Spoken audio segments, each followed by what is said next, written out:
Hello, Ryan here, aka Mac, and welcome. There is quite a bit going on right now, so let us check it all out. As always, a huge thank you to all of my patrons and channel members. Cannot do this without you guys, so thank you so much for the support. It is truly appreciated. So for a quick TLDR version, CIG are planning to put together a separate engineering tech preview build for a short playtest with the Evocati, saying later this week if all goes well, which, if all has gone well, should mean today, unless they are planning on releasing it over the weekend, which is very, very rare that they would do so, and I'm not expecting it. So fingers crossed for an engineering tech preview test today. Also, the Star Citizen 4.4 column has been added to the roadmap, so we can now see exactly what they are currently planning to push out for November's build, and they say they are aiming to start 4.4 Evocati testing as early as next week. So with all of that, let us delve in a little deeper and take a look at all that I've said above, including a very brief run-through of exactly what is expected to release in Alpha 4.4. Also, if you would like to convert your phone or tablet into your ship's dashboard, then do check out GameGlass, who in celebration of CitizenCon are doing a special 20% off discount, and any purchase made does directly support my channel, which is very much appreciated. So, firstly, with the tech preview channel, as much as we have been still awaiting the latest Vulkan tech preview test, I am glad to see that it isn't holding up testing other systems. When it says that they are putting together a separate tech preview test, I'm assuming this means it will be on a different base build to the Vulkan test, as that was on a much earlier build, and that they will then throw this new engineering tech preview build out for a short duration, it says. Often for the initial Evocati tests, especially with the tech preview, they can be maybe 4 hours before they're taken down.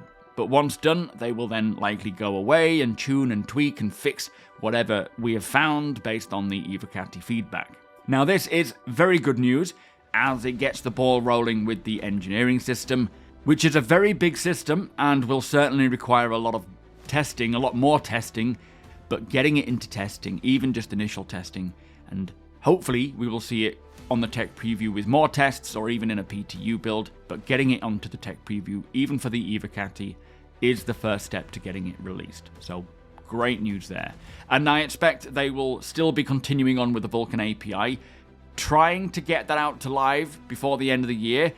It isn't looking too promising right now, but you never know. Last we heard they were fixing a couple of blockers that they found in a previous patch that they didn't manage to get out to the tech preview, so I suspect they are still working away on getting that ready for the next tech preview test for Vulkan.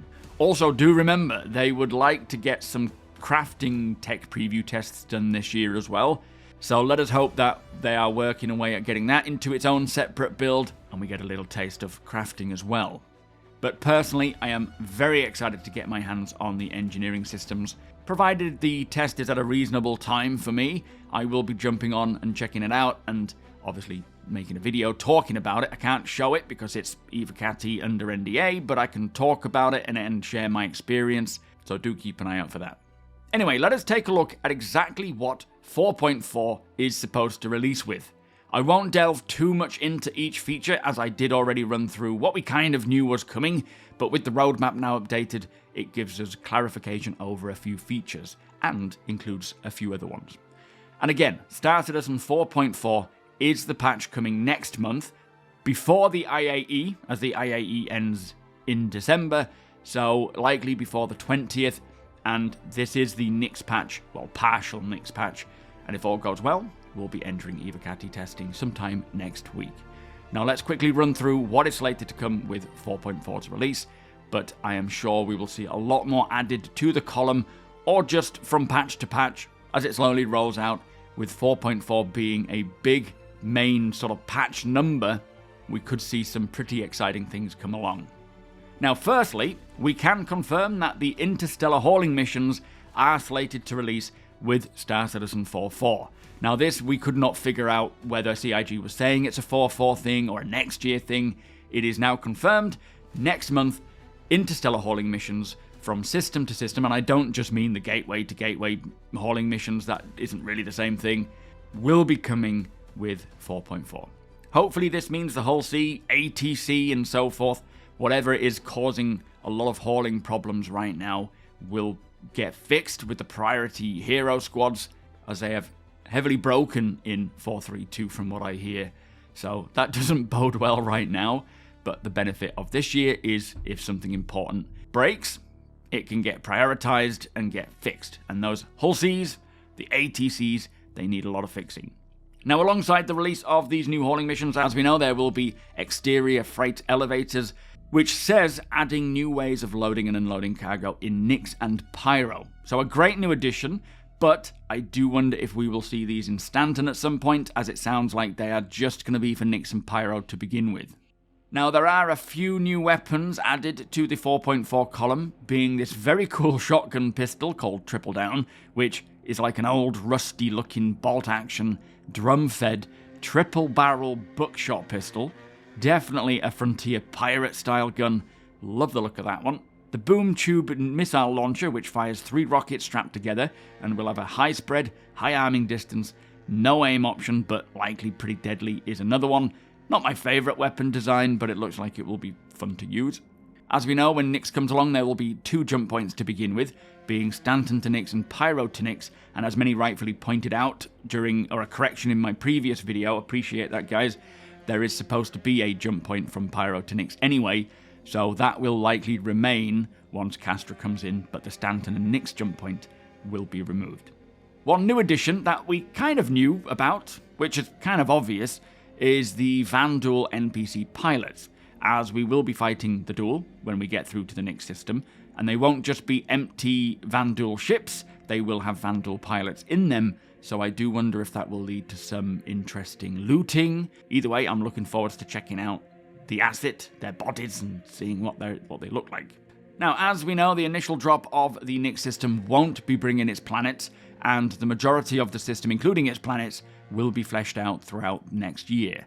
But what will be coming in is the Levski landing zone, the Delamar asteroid, which is where Levski is situated, and the Glacium ring being the dense asteroid field. Now, the roadmap does not mention anything about the Kiga belt, which is the second asteroid belt in Nyx, found way out on the fringes, so I'm assuming this belt is not coming with the initial 4.4 release and will come later on, which is a shame, but it'll eventually get there. We will also see new medium Battletech armor, likely to complement the heavy Battletech armor that we got recently, one to be looted and one to be earned from Wikolo. Talking of Wikolo, there will be new ships available from him, including the RSI Meteor and Guardian MX, and I do hope that they roll out the previous patch Wikolo ships into game.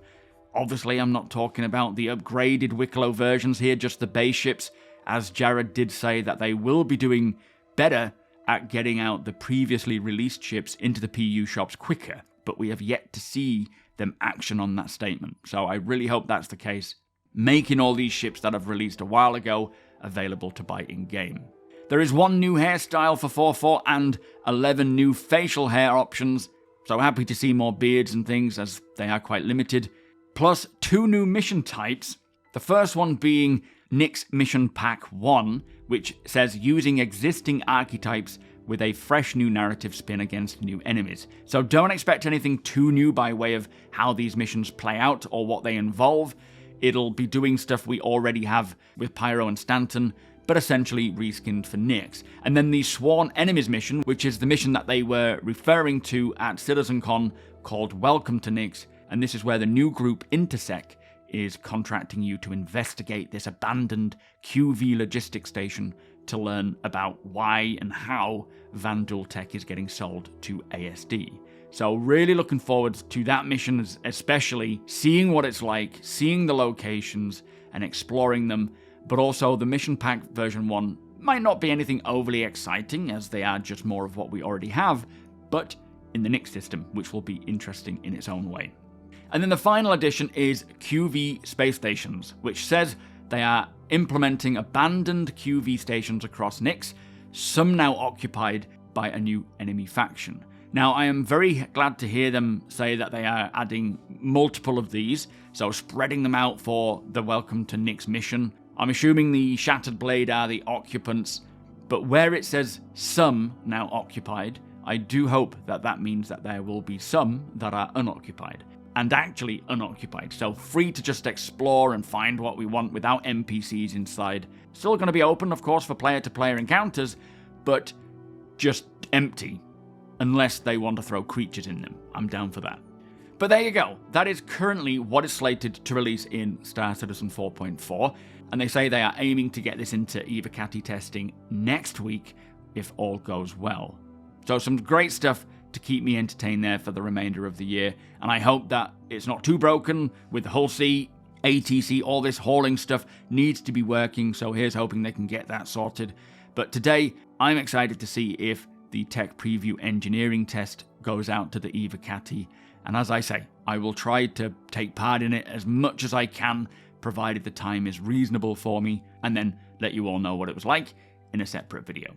With that said though, if you are buying anything from the IMPOUND, be sure to use my link as I can get you a discount.